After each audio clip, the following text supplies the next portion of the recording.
un asesinato cometido probablemente por sicarios, pero no tiene que ver la muerte como consecuencia de la actividad del fiscal, sino probablemente las hipótesis que se está trabajando venga por otro lado. Los medios de comunicación regionales relataron que Caro Rodríguez estuvo envuelto en un proceso judicial contra su expareja por la tenencia de una discoteca en Moyobamba, y la policía está por ahí haciendo las investigaciones. No sería la primera vez, ¿no es cierto?, que asesinan a un magistrado, no porque haya habido algún tipo de extorsión, no sean las bandas criminales que quieren vengarse, sino porque se trata más bien de un tema amoroso. Vamos a escuchar qué es lo que ha dicho el fiscal de la Nación, el señor Pablo Sánchez. Prontamente sabremos los resultados y se capturarán a las personas que han cometido este delito. ¿El fiscal tenía resguardo policial? Que yo sepa, no.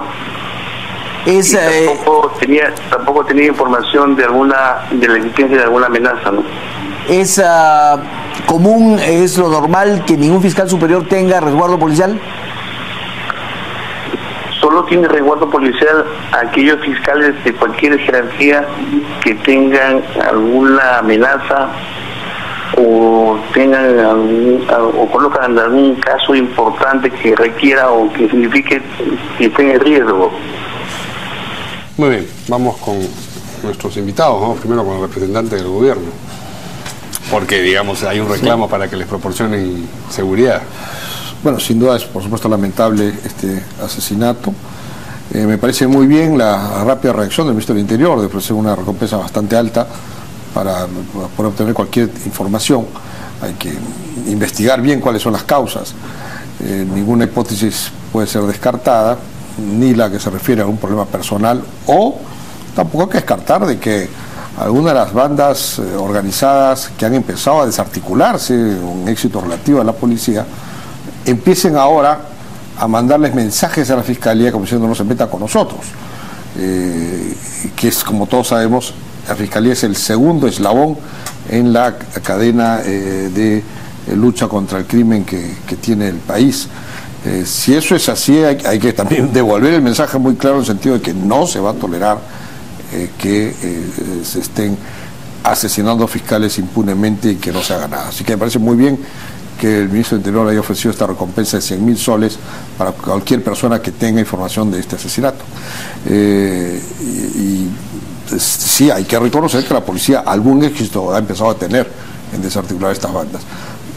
Hasta estos momentos no podemos decir si ha sido un problema de estas bandas organizadas o algún tipo de problema personal. Pero sí es inseguridad en las calles. Sin duda. Que te pueden robar el celular o te pueden agarrar a balazos por ajuste de cuentas de lo que fuere. El problema está en estos sicarios que se ofrecen, ¿no? Hay este servicio de sicariato que es consecuencia efectivamente de bandas organizadas, de grupos de narcotraficantes que traen estos subcontratistas que dentro de esta cadena de inseguridad que hay. Por eso que la lucha contra el narcotráfico y la lucha contra las bandas organizadas es fundamental para empezar a traer un poco de más seguridad en nuestro país. ¿Qué dice el Bueno, lamentar esta muerte, y yo creo que siempre actuamos sobre consecuencias y no preventivamente, ¿no? Yo creo que en toda la necesidad que hay hoy día en el país de seguridad, hay que tener en cuenta que hay jueces y fiscales que ven temas de esta naturaleza, crimen organizado, narcotráfico, ¿no? Que siempre están expuestos a este tipo de poder ser afectados por los investigados. Acá el fiscal que está viendo, el viceministro que está viendo la investigación, sostiene que la causa no sería de una acción del crimen organizado, sino tendría otra connotación. Pero lo que quiero llamar la atención es lo siguiente. El crimen organizado y el sicariato está sobrediagnosticado, y yo creo que lo que está faltando es una política pública orientada a estimular mucha inteligencia, porque hechos como estos se van a seguir replicando si nosotros decimos vamos a pagar una recompensa para ubicar a los sicarios. Lo que sí sabemos que en el país esta actividad está actuando impunemente y hay que desmontarla. Y por ahí tiene que ir la prioridad que tiene que tener el ministro del Interior para utilizarnos, haciendo mucha inteligencia, poder en vía de prevención neutralizar a estas bandas que, como lo ha dicho Carlos, en todo el país se ofrecen para poder cobrar alguna venganza de terceros, ¿no? De tal manera que la exhortación que le hago al gobierno: no va a ser posible darle a todos los fiscales y jueces seguridad, pero por lo menos los que ven los de crimen organizado y narcotráfico, debería haber una forma de atender a su seguridad preventivamente, ¿no? ¿Y el tema de las recompensas, esto a usted le parece positivo? Sí, por supuesto, ha venido dando efecto, pero como te digo, el enfrentar al crimen organizado no supone necesariamente masificar las recompensas, sino en el interregno ir avanzando con profesionalizar y profundizar el trabajo de inteligencia. Todo ya eso tiene ya canales de solución, pero hay que tener la decisión política para llevarlo adelante, y eso pasa, como repito, armar equipos de inteligencia y desmontar estas bandas, ¿no? Vamos a escuchar lo que dijo el ministro del Interior a propósito de la recompensa para quien brinde información sobre los asesinos del fiscal Caro. Clara, sólida, verídica, que permita la captura de los actores materiales e intelectuales del fiscal en Moyobamba. Estamos dando por eso 100.000 soles. 100.000 soles a quienes nos ayuden a capturar a los fiscales. A los asesinos del fiscal. Queremos resultados rápidos e inmediatos, y queremos mandar un mensaje muy fuerte a las autoridades y a los ciudadanos: no se les asesina porque se va a la cárcel. La medida del Perú. Claro, es una medida adecuada, pero como mencionaba el congresista Velázquez Quezquén, es, digamos, a remolque de lo que ocurre, porque si el negocio del sicariato prospera, es porque quienes lo ejercen tienen la impresión de que su riesgo de ser capturados y ser sancionados es bajo. Entonces, es eso el orden de los factores. Pero también estos sicarios son profesionales, no, y de hecho se ha detectado que muchos han venido de Colombia, porque hay un mercado. Hay oferta, sí, claro. Hay demanda, mejor hay dicho. Hay demanda por sus servicios. Sí. Y esta demanda viene por el lado de narcotraficantes que quieren hacer un ajuste de cuentas o bandas organizadas. Entonces a esos hay que dedicar a desmantelar. En Colombia pasó lo mismo, no estamos hablando nada nuevo. En Colombia, una vez que tuvo éxito en desarticular las grandes bandas de narcotraficantes, desaparecieron los sicarios, porque los sicarios sin trabajo. Entonces, pero parece que el ministro ha traído un asesor colombiano, ¿no? Un jefe de la policía colombiana. Claro, sí, es hay que trabajar. Un jefe de la policía que tuvo mucho éxito en Colombia. Porque no vayamos a Estados Unidos, o sea, no, Colombia ha tenido un éxito relativo. Veamos nomás qué cosa era Medellín hace 20 años atrás, y hoy día es una linda ciudad que tú puedes pasear a las 3 de la mañana por la calle de Medellín, no te pasa nada. Creo que Medellín era la ciudad más insegura del mundo hace 20 años atrás. Entonces, hay formas de poder combatirlos, y de hecho ir al tema de fondo, que son las bandas organizadas y las bandas narcotraficantes, es una forma de eliminar la demanda por estos servicios, y por lo tanto los sicarios ya no tendrían qué hacer aquí en el país. Mire, hace, ¿qué será?, 6, 8 años atrás, no había esto de que entraba una persona y mataba a un tipo en un restaurante. No era tan seguido, pero sí había. Sí. Pero muy eventual. Pero ahora sí es otra cosa. Es que ahora es tanto que hasta los congresistas se enteran. Esa es la diferencia. De verdad, se lo digo. No, ahora es más común. Ahora hay tanto que hasta a los congresistas les interesa y les preocupa este tema de la inseguridad en las calles. Por supuesto, uno de los primeros asesinatos fue un magistrado ahí nomás cerquita en el Poder Judicial durante la madrugada. Claro que sí. Luego recordemos, por ejemplo, que le robaron la camioneta al hijo del ministro del Interior en la gestión del señor Alan García, en el segundo gobierno, y todo el mundo, no, que esto es porque él fue el jefe de la DINAN. No, fueron delincuentes que en una camioneta, una Hilux, y lo que querían era llevárselo. También a la ex fiscal de la Nación, la señora Gladys Echaíz, cuando estaba en una peluquería en otro distrito, le quisieron robar el carro, pero los delincuentes piñazas no sabían que era el carro de la fiscal de la Nación. Entonces, la delincuencia está por todas partes. Yo me estaba refiriendo al sicariato. El primer caso que le he mencionado se trata de un magistrado, y hace como 10 años los otros casos que mencionas es delincuencia común, es lo cual está bien. Le explico por qué los he mencionado, porque están relacionados autoridades. Entonces todo el mundo creía que se trataba de algún caso que el ministro del Interior trató en su momento cuando estuvo al mando de la DIRANDRO, y en el caso de la señora Gladys Chaiza, porque seguramente ella No, eso pasa en la esquina. Le roban a todo el mundo ya hace mucho tiempo. Viene desde la época del señor Toledo, ha ido aumentando el señor García, el señor Humala, y ahora ha llegado Pedro Pablo Kuczynski a tener que enfrentar esto. Sí. Me pareciera que lo único que se les ocurre hasta el momento es: vamos a darle recompensa, que es la pregunta de Mario. Pero para no llegar a la recompensa, ¿qué estamos haciendo? No, pero eso es parte.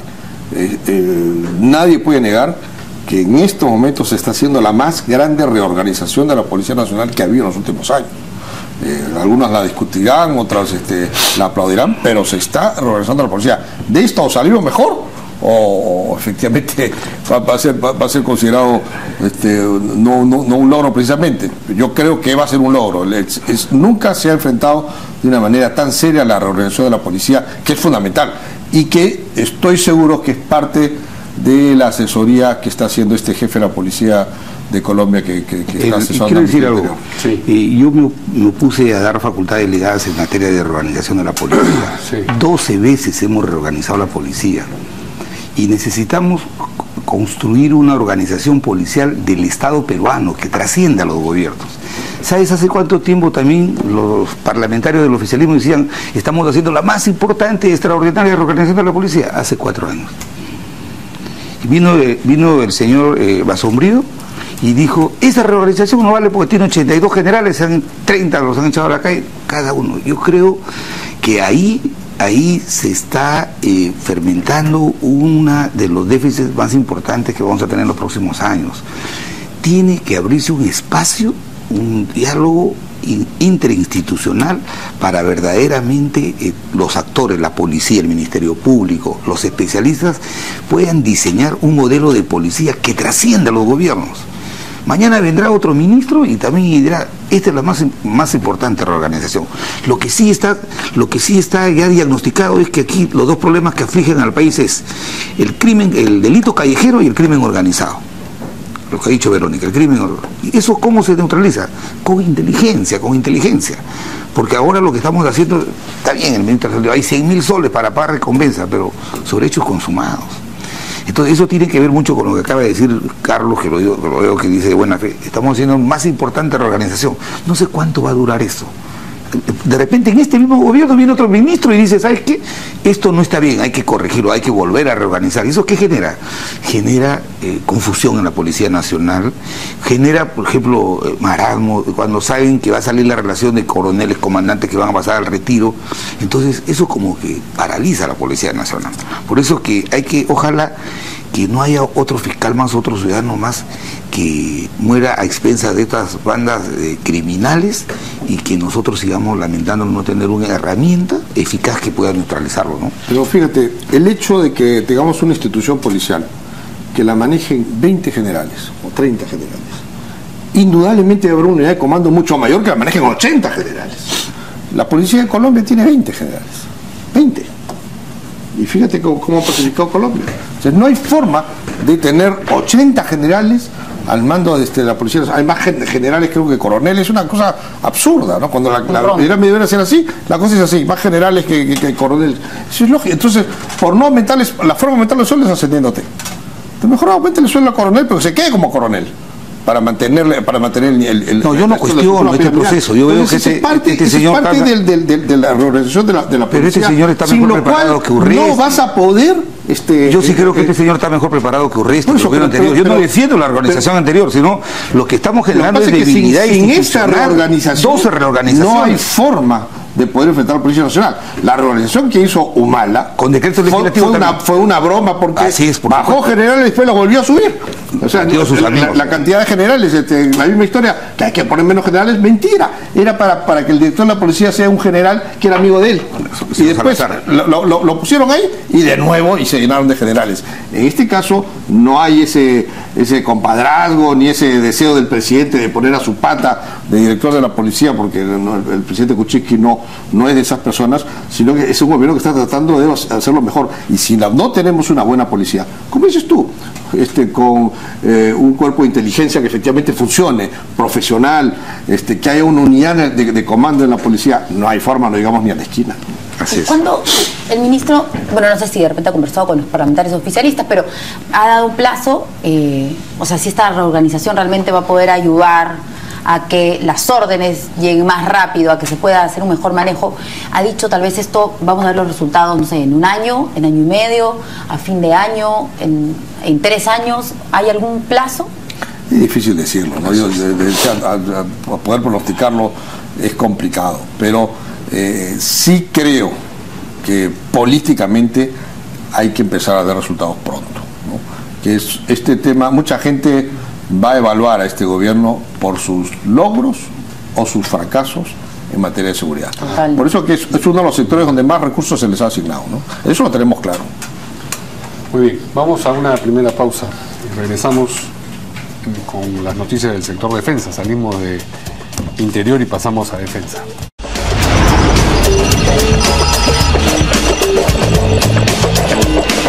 Muy bien. Antes de terminar con interior, solamente para recordarle aquí a los congresistas, que en ese momento creo que también eran congresistas, 20 de julio del 2006, la noticia, matan a magistrado del interior de un restaurante. Han pasado 10 años y seguimos en lo mismo, solamente como datito, ¿no? Sí, claro. Sí, por eso yo hablo de las 12 reorganizaciones que han habido. Nada más. ¿En qué intervalo de tiempo esas Desde el 2000 a la fecha.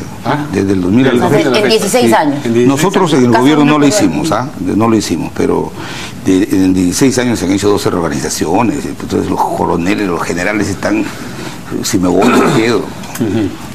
Bien. Vamos ahora con el Ministerio de Defensa.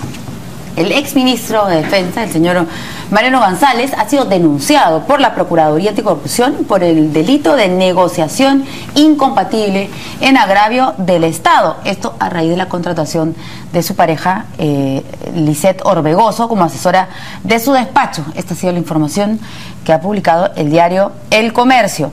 Y el señor Martín Vizcarra reveló que aún no se han tomado la decisión de quién va a reemplazar al señor González. De hecho, el presidente que está en Chile dijo que no había problema, ¿no? Que eso será pronto. Que podía ser hoy. Que podía ser hoy. O sea, ayer, refiriéndose al día de mañana, que sería hoy, podía ser. Pero parece que todavía no hay muchos nombres. Y claro, la oposición ha salido a decir, es que no tienen cuadros. ¿No tienen cuadros, congresista Bruce? Me da risa la oposición, porque sobre todo el fujimorismo, porque si algo no se han enterado es que el antifujimorismo es el partido más grande que hay. Si alguien va a tener problemas para tener cuadros de administración pública, van a ser ellos, porque hay mucha gente que simplemente no va a querer participar en un gobierno fujimorista, si en el tal caso que llegaran al poder. Así que ahí creo que a alguien no les ha pasado el mail diciendo que ellos son los que tienen más rechazo. El presidente Kuczynski no tiene problemas en reclutar a gente de nivel, no tiene resistencias, no tiene anticuerpos, no es una persona que haya violado la Constitución en el pasado, que haya asesinado gente desde el poder, que haya disuelto el Congreso, no tiene esas acusaciones. Por lo tanto, el presidente Kuczynski puede captar a las mejores personas y lo que hay que hacer es tomarse su tiempo, no hay nada urgente. Esto ha ocurrido el día de ayer. En un par de días probablemente tengamos un nuevo ministro de Defensa y seguramente será un buen ministro de Defensa, y ahí por supuesto ahí se va a quedar callado la oposición, que para algo está para criticarlo. Ya que estamos hablando de fujimoristas en el gobierno, vamos a escuchar lo que ha dicho el congresista Becerril, que ha advertido que ojalá que el nuevo ministro, dice, no sea un ministro que haya estado también en el gobierno de Ollantumala. Ojalá que no sigan poniendo ministros o viceministros del gobierno anterior, porque parecería que para este gobierno las únicas personas calificadas y el requisito es que hayan trabajado en el gobierno de Ollantumala.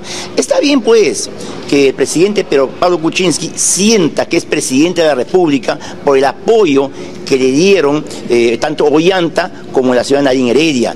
Y creo que ya llegó el momento también de deslindar y comenzar a pensar en otras personas para ocupar cargos tan importantes.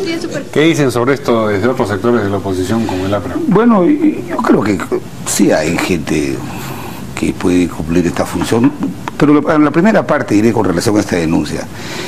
Cuando uno dice procurador denuncia, ¿no? El procurador es del Ministerio de Defensa. Él debió prever este hecho. Y ahora salen para curarse en salud, denunciamos. Pero no es contralor. Pues, no, pero el que promueve esta denuncia es el procurador. Sí. Que debe tener conocimiento. Es el procurador anticorrupción. Sí, pero te digo lo siguiente, yo no sé si este hecho dará para investigar. Hay un incidente que sucedió el año 2006, inicio del gobierno del presidente Toledo con el primer vicepresidente de la República, un hecho así parecido, y no terminó en esto.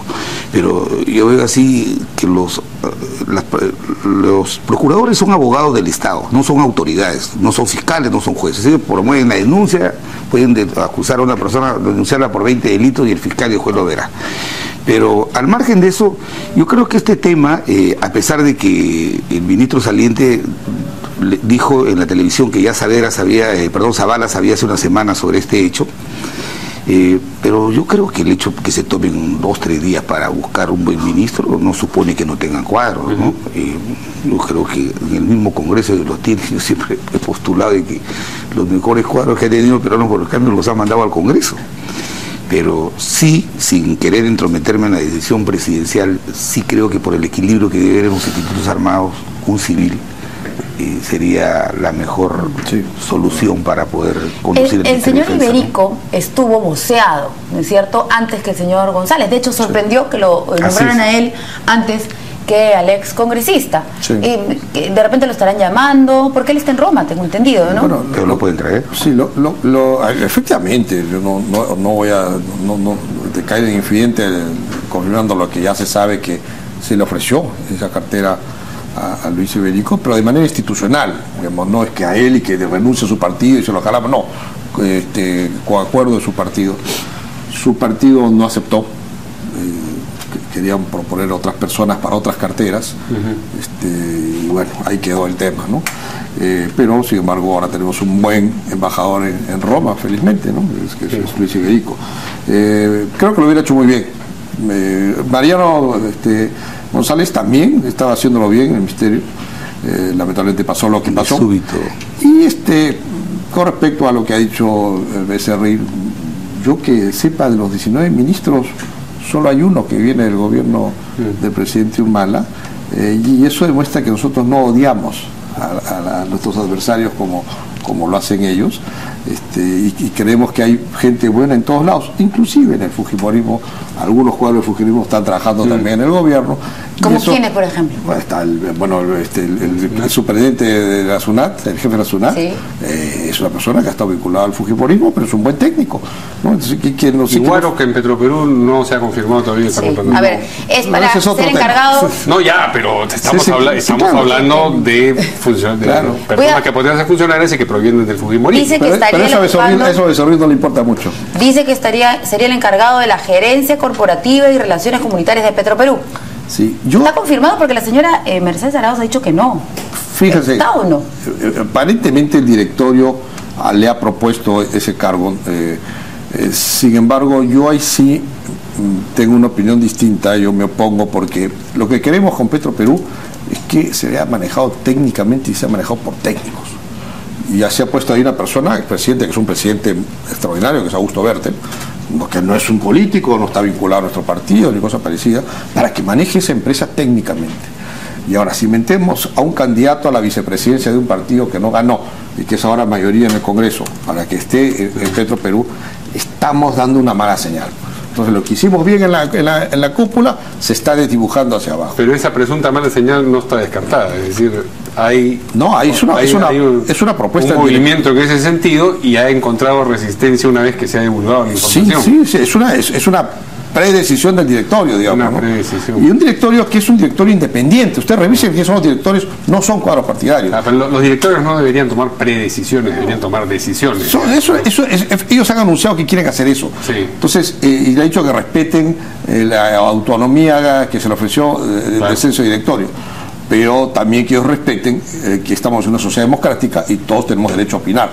Y no nos parece que una institución que queremos que sea manejada técnicamente... Pero no le van a dar la orden. Ingresen, no podemos. Porque si no sería entrometerse políticamente en bueno, el manejo de una empresa. Yo no sé qué vaya a ser ejecutivo, pero yo no puedo dar la orden porque como congresista... Me refiero al oficialismo. Lo que puedo dar es una opinión y no me parece que se metan cuadros políticos en Petro Perú. El solo hecho que la vicepresidenta haya dicho que no va a ser, es evidente que hay una decisión política. Yo lo que veo acá, estoy viendo la noticia del Comercio, teníamos el dato acá, pero en el Comercio, no sé si en otro medio de comunicación, a ver si nos ayuda la producción, ha dicho que no, ha negado que él esté nombrado o designado, porque acá lo que dice en el Comercio la señora Arauz es: Warok no tiene por qué ser nombrado en Petro Perú. Eso es lo que ha dicho. No se lo ha nombrado, yo entiendo que el directorio ha evaluado, o sea, lo mismo que usted está diciendo, su nombre, pero no está nombrado, o sea, están en la evaluación. Él dice no tiene que ser designado, el señor no tiene por qué ser nombrado, no sé si quisiera, no sé siquiera para qué lo quieren nombrar. Él cumple un rol político que no corresponde. Les han dado ahí su plantilla para que corresponda lo mismo. Él cumplió un rol político que no corresponde para un nombramiento de este gobierno. Él dejó de ser candidato a la vicepresidencia por un acto que no era legal dentro del proceso electoral. Hizo trampa, es lo que ha dicho la... Hizo trampa, dijo. Los técnicos sí pueden hacer política, pero los políticos preparados no pueden cumplir una función técnica. Me parece discriminatorio, insostenible. Primero porque Petro Perú, permíteme, Carlos, con mayor respeto. Primero porque nadie pone en cuestión, por ejemplo, el presidente del directorio. Augusto Verde es un presidente del directorio de lujo, ¿no? Ahora, que esa persona a la que el gobierno le ha depositado su confianza plantea que en esta gerencia, al margen que Vladimiro Huadro ha sido presidente regional, es una persona que conoce la función que se le está encargando en la empresa. La empresa tiene mucho conflicto social.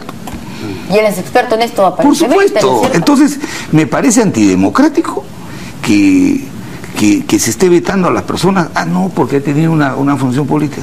Entonces, ahora tenemos, por ejemplo, a Fernando Zavala, un buen técnico, ahora ha cumplido una función política, y los políticos no lo descalificamos. Pero yo no creo que sea parte esto de querer perturbar una gestión de Petro Perú, pero por lo que he seguido de los problemas que hay en Petro Perú, y fundamentalmente se han acrecentado la conflictología, esta persona era la indicada para poder colaborar con la institución, porque al final de cuentas el diseño y la política general de la empresa la señala el directorio, y parece que estaban creando esta oficina, esta gerencia, parece, porque la estaban creando justamente para reforzar el tema de cómo la empresa resuelve de mejor manera y más técnica la conflictividad social, ¿no? A propósito del reclutamiento de este gobierno de personas que pertenecen a otros partidos, a otras organizaciones políticas, han nombrado embajador en Ecuador a Hugo Otero, que es del partido aprista y, digamos, una persona muy relacionada con Alan García. ¿Es un gesto hacia el APRA? ¿No es un diplomático de carrera? Mira, Javier no me dejará mentir de que ese nombramiento se ha hecho a cambio de nada. No ha habido absolutamente ningún tipo de conversación. En las conversaciones entre Alan García y Pedro Pablo Kuczynski no ha sido esa una materia. El partido no ha tenido conocimiento de esa designación. ¿Nos ha sorprendido? Pero a mí no tanto. Yo tengo el mayor de los aprecios por Hugo, es uno de los mejores publicistas que tiene el país. Además ha sido nuestro embajador en Chile, pero no hay que olvidar que él es muy amigo del presidente Kuczynski. Él lo apoyó en la segunda vuelta el 2011, y parece que en esta también lo apoyó. Ahora, nadie puede negar en la segunda vuelta. Nadie podrá cuestionar la trayectoria de Hugo, y creo que va a ser una buena función. No ha habido ningún contacto con el partido. ¿Se peleó el señor Otero? ¿No se peleó precisamente en la última campaña con Alan García? No, para nada. No, porque fue duro en sus declaraciones. Él apoyó en la primera vuelta, yo he estado cerca de eso también, él apoyó, pero en la segunda vuelta, conociendo la estimación que le tenía a Pedro Pablo Kuczynski, porque yo estaba en Chiclayo, yo creo que él apoyaba a Pedro Pablo y tiene mucha confianza en encargarle esta embajada en el Ecuador, ¿no? Y fíjense, como Javier confirma, este nombramiento se hace sin ningún tipo de acuerdo ni condicionamiento, así como se nombró al jefe de la SUNAT, tampoco sin ningún tipo de conversación con el fujimorismo, ni tipo de acuerdo, y así como también se quedó a Jaime Saavedra sin ningún tipo de acuerdo con el humanismo como el segundo fujimorismo. Pero hay una gran diferencia, por ejemplo, entre Hugo Otero y Vladimiro Barroco. Hugo Otero en toda su carrera no tiene un solo cuestionamiento. Vladimir Guará fue descalificado de las elecciones por violar la ley. Esa es una diferencia, ¿no? Entonces, yo no creo que debemos tener gobiernos que así. Entonces ya no es tanto un problema de que un político pasa a hacer una función técnica, cuanto que ese político tiene en su carrera un elemento que lo hace... digamos, es la sumatoria de las cosas. Pone cuadros políticos dentro de una empresa que debería ser manejado técnicamente y encima un político que ha tenido un cuestionamiento que no lo hemos establecido nosotros, lo estableció el jurado. Así que eso no me parece que sea mejor. Yo hubiera preferido, si Augusto Bertel, que es el presidente del directorio, convoca a este profesional, yo no creo que lo haga con criterio político, conociendo su trayectoria de Augusto Bertel, ¿no? Entonces, pero de repente no conoció o no tiene en cuenta el hecho de que esta persona violó la ley de un proceso electoral. Pues sí, el presidente de Petroperú no sabe que el señor Guaro fue retirado de la campaña electoral, siendo candidato a la vicepresidencia, ¿no es cierto? Y que por eso Keiko Fujimori llegó coja a las elecciones. Entonces, ¿qué va a saber de los conflictos que hay al interior del país y cómo va a ayudar a Petroperú? No creo, ¿ah? Yo creo que ha primado más, digamos, el lado técnico, tal vez, pero todavía no se ha designado lo que usted tiene entendido, así como la señora Mercedes Abraham. Eso es lo que tengo entendido, y estamos en una sociedad democrática y todos tenemos derecho a opinar. Pero ya lo dijo la vicepresidenta, y yo creo que va a ser así, no lo van a convocar, y si es así, se demostrará de que el directorio de Petroperú no tiene tendencia política como la que se dice, ¿no? Contradictoriamente. Bien, vamos a una pausa y regresamos con las declaraciones del presidente Pedro Pablo Kuczynski desde Chile a propósito de la interpelación a la que se va a someter al ministro de Educación, Jaime Saavedra. Con eso regresamos. Muy bien, desde Chile, donde se encuentra realizando una visita oficial, el presidente Kuczynski abordó el asunto de la interpelación a la que se va a someter al ministro de Educación, el señor Jaime Saavedra, y dijo: es una vergüenza lo que está pasando. Insistió además, para dar detalles de por qué lo considera una vergüenza, que el Congreso quiere tumbar a Jaime Saavedra porque tienen intereses políticos, y dijo que les ha pedido que salgan de su closet, evidentemente a quienes tienen esos intereses políticos, y digan a quién representan. Digamos, es un poco llover sobre mojado, porque ya había prestado declaraciones de esa naturaleza, pero quizás es subir un poco el volumen de la declaración si se hace desde Chile. Vamos a escuchar lo que dijo y luego conversamos con nuestros invitados.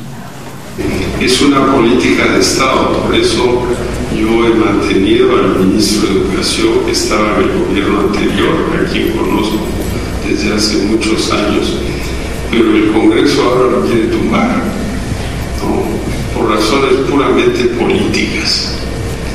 O sea, es gente que representa universidades privadas que quieren privilegios y que por eso quieren marcar en el Congreso una tendencia. Yo les he dicho la verdad públicamente: a ver, salgan de su closet y digan a quién representan, porque es realmente una vergüenza lo que está pasando. Ahora, ¿cómo encajan desde la oposición y quienes están impulsando la interpelación esto de yo le diría, parafraseando sus propias palabras, ¿no?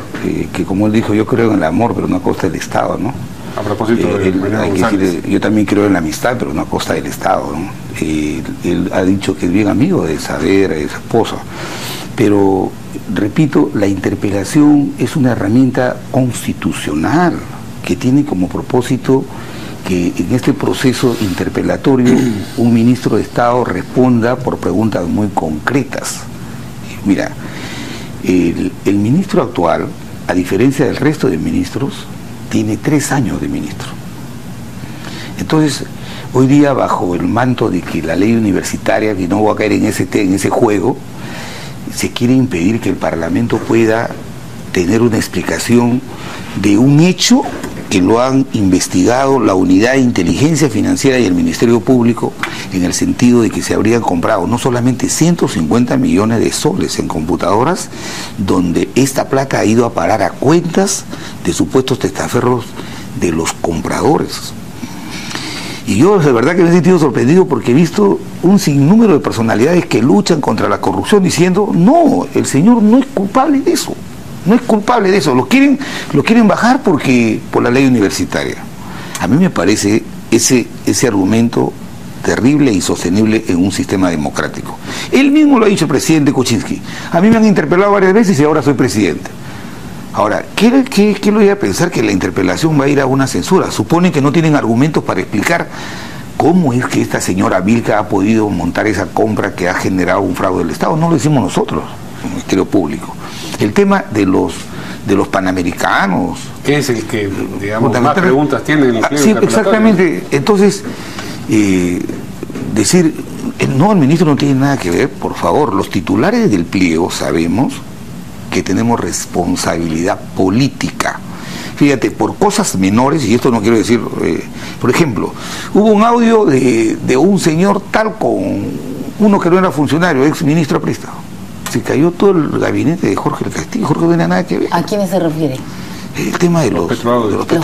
Entonces, hubo una crisis política. Entonces, cada vez que queremos es, los que hemos suscrito esa moción es, oiga señor, venga y explique cómo es posible que usted no es ministro que tiene 120 días, usted tiene 3 años, usted ha armado todos los equipos administrativos en el ministerio, y cómo es que han habido estos funcionarios que han podido lucrarse con la plata del sector educación. Pero si el señor García defendió a capa y espada, el señor Chinguel también, la interpelación, y no tendría por qué él haber sabido las cosas que hizo el señor Chinguel. La interpelación solamente está acotada al tema de los panamericanos y al tema de la compra de las computadoras.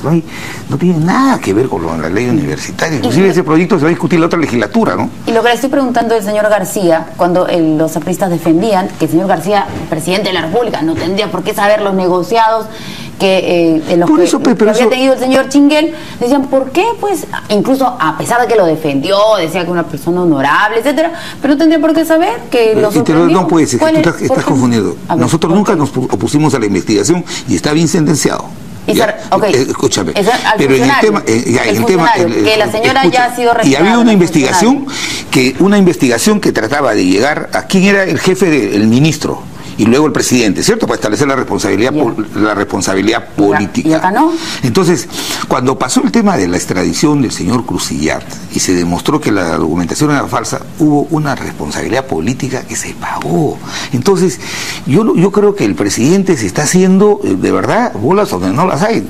El proceso de interpelación responda a las preguntas. Si el ministro, con su capacidad pedagógica, convence a la representación de que él no tiene nada que ver, no va a pasar nada. Nosotros, igualito, ni el señor Humala, el quinquenio pasado, cuando interpelamos a Ana Jara por los reglajes en el servicio de inteligencia, el Parlamento la censuró y no pasa nada. Yo, la verdad que estoy sorprendido cómo el gobierno está muy cerrado defendiendo al único ministro que ellos le dan virtud, que viene del gobierno anterior, como si el destino de él estuviera amarrado al destino de la política pública que debe trascender a cualquier gobierno en materia de educación, pero cada zapatero a su zapato, ¿no? Bueno, lo que sí me parece rarísimo comparar el tema de los petroaudios con las compras de computadoras, ¿no? El tema de petroaudios sí fue un tema importante, que vinculaba a un primer ministro, más o menos, ¿no? ¿Pero por qué? Y terminaron presos varias personas. Recuerdo esta irrupción al Congreso cuando Javier era presidente para que querían hablar en el Congreso, y el mismo Javier levanta la sesión para que no hablen, porque era un tema ya gravísimo. Eso no tiene, es decir, punto de comparación con el tema de unas compras de unas computadoras donde no existe ni un solo indicio que el ministro esté metido. Eso sería difamar al ministro. No hay ni un solo indicio a la fecha. Está hablando de responsabilidad política. Correcto, pero es que lo compara con Petroaudio. Petroaudio decía había indicios. Yo no digo que sean pruebas, pero indicios que apuntaban a un primer ministro. En este caso no hay un indicio, ¿no? Entonces no es comparable. Ahora, yo sí estoy de acuerdo que la interpelación es un pedido de información, es obligar a que un ministro vaya a informar. El problema es que el ministro ha mandado las cartas diciendo que va a informar cuando quieran, voluntariamente.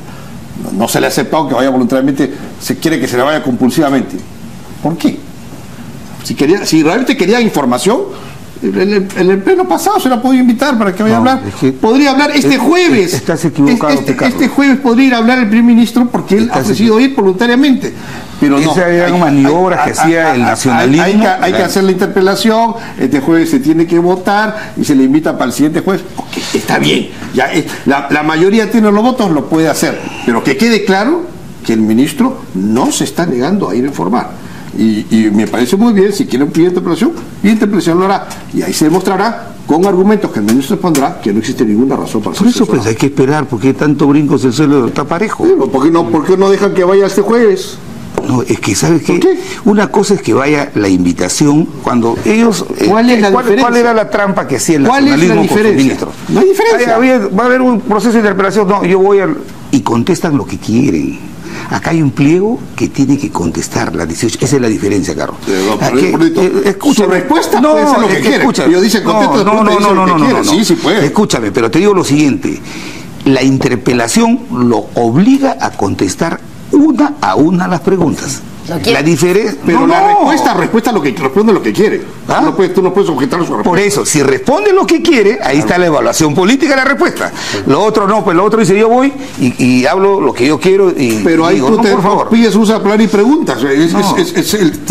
¿Tiene alguna diferencia entre que vaya voluntariamente y lo llamen a interpelarlo? Porque si no, no existiría... Por supuesto. Es política, la diferencia es política nada más. La interpelación es una cosa, yo te obligo a ir. Y está tan equivocado, Carlos. Está tan equivocado, Carlos. A eso me refiero. Que no solamente es pedido información, si no quieren estar un gesto político, yo te llevo a la fuerza. No. Pero es más, Carlos, que ha firmado interpelaciones el quinquenio pasado, cuando estaba en oposición, todos sabemos que el procedimiento de interpelación es que el ministro vaya a responder preguntas y ¿qué hace el Pleno, el Congreso? Solamente establece responsabilidad política. Seríamos apresurados y responsables de decir que él tiene que ver en estas raterías que han habido en el sector, pero es un tema es una válvula constitucional que permite que las minorías puedan ser escuchadas. No hay problema, el ministro va a ir, ¿no? Bueno, tú nunca fuiste interpelado, ¿no? Nunca fui interpelado, en 4 años que fui ministro. Feliz. ¿Usted sí fue interpelado? No, tampoco. ¿Cómo? Y fue primer ministro.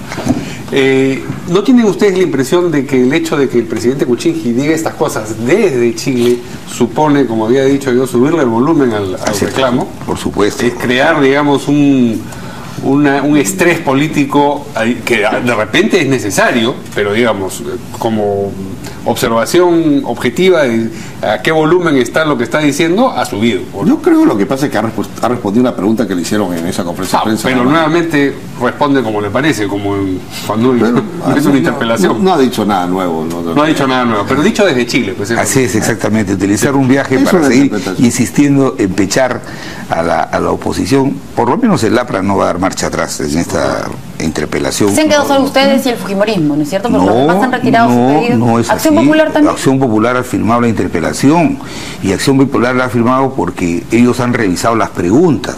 O sea, de tal manera que la interpelación también es un mecanismo correctivo que impide que el debate se vaya por un lado que no sea el que establece el proceso de interpelación. Por eso que Acción Popular lo ha firmado y creo que ellos también evaluarán en su momento si apoyan. En la mañana en una radio estaba Johnny Lescano, dijo que él había firmado a título personal, pero no sé, ya se escuchó de Antes de pasar al siguiente tema, creo que hay algo que tenemos que comentar a propósito de lo que ocurrió en Cajamarca. Sí, ya estaba viendo además las preguntas y respuestas de los representantes de Yanacocha y el señor congresista Arana. A ver, hay un comunicado de Yanacocha, que aproximadamente a las 11 de la mañana 200 personas incursionaron en la propiedad de la empresa en la zona del proyecto Conga. Y bueno, dice, lamentamos, dice, entre el grupo de personas que ingresó ilegalmente a la propiedad se identificó al congresista Marco Arana, quien en horas de la mañana había anunciado en una radio local que participaría de esta movilización. Lamentamos que el congresista Marco Arana, siendo autoridad elegida, ingrese sin autorización a terrenos de propiedad privada, validando con su presencia este tipo de actos ilegales. Bueno, de ahí da detalles sobre los conflictos que ya sabemos tienen de hace bastante tiempo. Y bueno, se lo ha preguntado abiertamente Roberto del Águila, que es vocero de Yanacocha, le ha preguntado a través de las redes sociales directamente. Hay una fotografía que él ha puesto en el Twitter, no sé si de repente la tengan ahí en el switcher, en donde se ve a unas personas efectivamente lanzando piedras y aparentemente en lo que sería propiedad de Yanacocha. y se lo pregunta directamente, ¿no? Usted estaba ahí, y el señor Arana dice, bueno, usted estaba en la garita de control alrededor de las 11:30 de la mañana, justo antes de que llegara. Y el congresista dice, veo que está bien informado de la hora en la que llego. Impedir el paso de bienes públicos es ilegal y ustedes muchas veces lo hacen con violencia. Y dice, sus cámaras, le dice al representante vocero de Yanacocha, dice, sus cámaras lo filmaron todo. Yo no tengo información de estos sucesos. Está buscando crear noticia infame, usando a los medios, le dice el señor Arana a Roberto del Águila, vocero de Yanacocha. Pero bueno, si es que el señor Arana ha estado ahí, creo que pronto veremos una foto o una imagen de él, ¿no es cierto? Y está combinando a la empresa, además que muestren las cámaras que ellos tienen, y si realmente estuvo, pues que lo presente. Bien. Vamos a una pausa más. Seguimos nada más, entonces pasamos de frente al siguiente tema, que tiene que ver con el presidente Kuczynski en Chile también. Justo. Bueno, luego de sostener una reunión con el presidente Kuczynski, la señora Michelle Bachelet anunció que su país y el Perú van a realizar el primer gabinete binacional y que así se va a posicionar el diálogo y la toma de decisiones al más alto nivel de los principales asuntos de agenda compartida. Además, Michelle Bachelet resaltó que durante el encuentro se firmó un tratado de extradición que reemplaza al de 1932. Un memorándum dice de entendimiento para establecer mecanismos de diálogo, cooperación en materia de derechos humanos y acuerdo entre las instituciones de ambos países. Congresistas. ¿Vamos a escuchar a la presidenta? ¿Podemos saber? Sí. Vamos a escuchar a la presidenta de Chile y hablamos aquí con los parlamentarios. Tal como cientos de chilenos y peruanos día a día hacen de la frontera común entre nuestros países una herramienta de unión y desarrollo, nos corresponde como líderes consolidar a nivel diplomático ese espíritu. Una reunión donde reafirmamos el diálogo permanente entre Chile y Perú, profundizando nuestra relación bilateral y fortaleciendo la confianza mutua y la transparencia entre nuestros países. Hemos avanzado firmando un nuevo tratado de extradición que reemplaza al de 1932, un memorándum de entendimiento para establecer un mecanismo de diálogo y cooperación en materia de derechos humanos y un acuerdo interinstitucional entre las agencias de cooperación de ambos países. También hemos establecido el mecanismo de gabinetes binacionales de ministros que se reunirá por primera vez suponemos que en el Perú, ahí se definirá, en junio del 2017. Y así.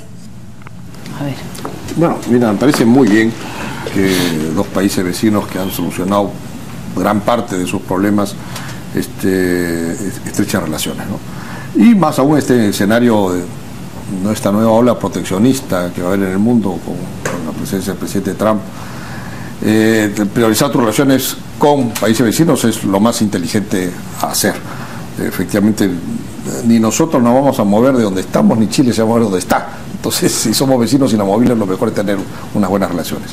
El hecho de que se establezca este Consejo de Ministros Binacionales también es positivo. Hay muchas cosas que podemos hacer juntos. Seguir peleados, distanciados por cosas del pasado es la cosa más absurda y anacrónica que debe haber. Tenemos que empezar a mejorar nuestro comercio bilateral. Repito, un escenario proteccionista es lo más inteligente. Y de este tipo de reuniones va a salir solamente cosas buenas para ambos países, ¿no?